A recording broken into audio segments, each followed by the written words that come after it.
வந்து தியானா 5 மாசமா இருக்கும்போது எனக்கு அக்கா அம்மாலாம் சேர்ந்து ஒரு குட்டியாக வளகாப்பு மாதிரி பண்ணாங்களா. ஸோ அந்த வீடியோ தான் நீங்கள் வந்து இன்றைக்கி பார்க்க போகிறீங்க. வாங்க நம்ம வீடியோக்குள்ளே போகலாம். ஈவினிங்கே அக்கா வந்துட்டு ரைட் சைட் போட்டு விட்டுட்டா. அதுக்கப்புறம் நான் லெஃப்ட் சைட் போட்டு தூங்குறதுக்குள்ளே நைட் ஆயிடுச்சு. சூப்பர். அப்புறம் மார்னிங்காக எழுந்திரிச்சு பார்க்கும்போது நல்லாவே பிடிச்சிருந்துச்சு. அப்படியே பால்கனியில் வச்சு வீடியோ எடுத்துகிட்டு இருந்தேன்னா செவ்வந்திப்பூ அவ்வளோ பூத்துருக்கு நம்ம வீட்டில். இப்போ வந்துட்டு செடியெலாம் பார்க்கும்போதே ஆசையாக இருக்குது. அப்போலாம் நிறையா வச்சுருப்பேன். இப்போ வந்துட்டு ஒன்று கூட இல்லை நான் என்கிட்ட.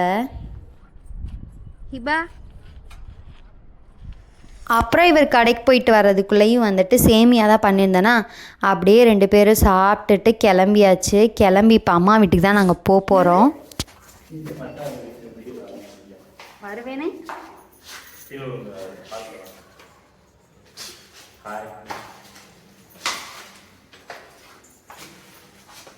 பார்லிஜி பாப்பா. நான் எப்பயுமே இந்த ஸ்டெப்ஸில் வந்துட்டு வீடியோ எடுக்கும் போது எப்போ எடுத்தாலுமே சொல்லுவார், நீ எதுக்கு போடவா போகிற, நீ எதுக்கு போடவா போகிற, எதுக்கு எடுக்கிற, நீ எடுத்து அப்படியே வச்சுருக்கேன்னு சொல்லிகிட்டே இருப்பார். ஆனால் இப்போ நான் எல்லா வீடியோவுமே அப்லோட் பண்ணிகிட்ருக்கேன். இப்போ போய் கேட்கணும், பார்த்தீங்களா சொன்னீங்க இப்போ என்ன பண்ணுவீங்க அப்படின்னு சொல்லிட்டு. பிகாஸ் இந்த 1 மந்தில் எனக்கு 1 மில்லியன் வியூஸ் வந்திருக்கு. கிட்டத்தட்ட டைம் ஹவர்ஸ் மட்டும் 14 ஹவர்ஸ் கிட்ட போயிடுச்சு. ஆனால் யூடியூப்பில் இப்போ எல்லாமே மாற்றிட்டதுனால எனக்கு வந்துட்டு இன்னும் வந்து நம்ம சேனல் வந்து மானிட்டைஸ் ஆகாமல் இருக்குது. உண்மையை சொல்லுன்னா எதுவுமே ரெண்டுமே நல்லா அது நான் சொல்லுவாங்க. அதாவது தெரியாது, நேற்று ஒரு ஃபோட்டோ காமிச்சில்ல, அது நல்லா இருந்துச்சு. எக்ஸ்பெக்டேஷன் ரியாலிட்டி அதை பார்த்து தான் போட்டாங்க. 5 மாதம் வரைக்கும் நான் அப்படியே தான் இருந்தேன். நான் எப்படி இருந்தேனோ அப்படியே தான் இருந்தேன். அதுக்கப்புறம் ரொம்ப குண்டாகி ஆளே மாறிட்டேன். ஸோ எல்லாருமே கேர்ள் பேபியாக இருக்கும். ஏன்னா அப்போ 5 மாதம் வரையுமே எனக்கு வயிறே இல்லை. அதுக்கப்புறம் வயிறு ரொம்ப பெருசாக இருந்துச்சு.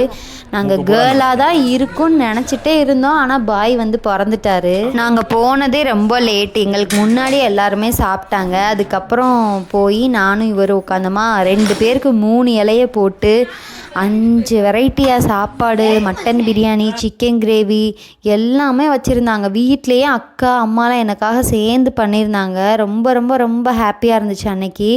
எங்கள் அக்கா 2 பேரும் சேர்ந்து எனக்காக இந்த சாரீ வந்து எடுத்து கொடுத்தாங்க. அப்புறம் அம்மா வந்து சாப்பாடெலாம் வந்து பண்ணியிருந்தாங்க. ஒரு ப்ரெக்னெண்ட்டாக நம்ம இருக்கும் போது ஒருத்தவங்க நம்ம கிட்ட பாசத்தை காட்டும் போது அது வந்து ரொம்ப வந்து சந்தோஷமாக இருக்கும். என்னடா இவங்க நம்ம மேலே இவ்வளோ பாசம் வச்சுருக்காங்களா. அப்போ வரையுமே சண்டை போட்டுக்கிட்டு இந்த மாதிரி தான் நம்ம இருப்போம். இந்த மாதிரிலாம் நம்மக்கிட்ட வந்து அவங்க செய்யும் போது தான் அவங்களோட உண்மையான பாசம் இருக்குது அப்படின்றதே நம்மளுக்கு புரியும். ஸோ அதனால் வந்துட்டு நீங்களும் உங்கள் வீட்டில் யாராவது ப்ரெக்னெண்ட்டாக இருந்தாங்கன்னா அவங்கள வந்து சந்தோஷப்படுத்தி பாருங்கள். அப்போது தான் வயிற்றுக்குள்ளே இருக்க பேபியும் மம்மியும் ஹாப்பியாக இருப்பாங்க, ஹெல்த்தியாக இருப்பாங்க. ஆனால் ப்ரெக்னெண்ட்டாக இருக்க எல்லா லேடிஸ்க்கும் தெரியும், ப்ரெக்னெண்ட்டாக இருக்கும் போது தான் நம்ம வீட்டில் அவ்வளோ பெரிய சங்கட்டமே வரும். அது ஏனே தெரியாது. எல்லாருமே ப்ரெக்னெண்ட்டாக இருக்கும்போது கண்டிப்பாக ஒரு கஷ்டமான விஷயத்தை வந்து ஃபேஸ் பண்ணியிருப்பாங்க. ஸோ நீங்கள் அந்த மாதிரி ஏதாவது ஒரு விஷயம் ஃபேஸ் பண்ணியிருந்தீங்கன்னா மறக்காமல் கமெண்ட்ஸில் ஷேர் பண்ணுங்கள். அதுக்கப்புறமா நான் அவர் கூட்டி விட்டேன்னா அவர் வந்து ஃபஸ்ட்டு எனக்கு 2வது பேபிக்குன்னு சொல்லி ஊட்டிகிட்ருக்காரு. அதுக்கப்புறம் அம்மா, மாமி, பெரியம்மா எல்லோரும் வந்து ஊட்டி விட்டுட்டு இருந்தாங்களா. பார்த்தா ப்ரெக்னெண்ட்டாக இருக்கிறது என்னமோ நான், ஆனால் எல்லோரும் ஃபஸ்ட்டு அவருக்கு தான் ஊட்டுறாங்க. என்ன ஒரு இதுன்னு பார்த்தீங்கல்ல.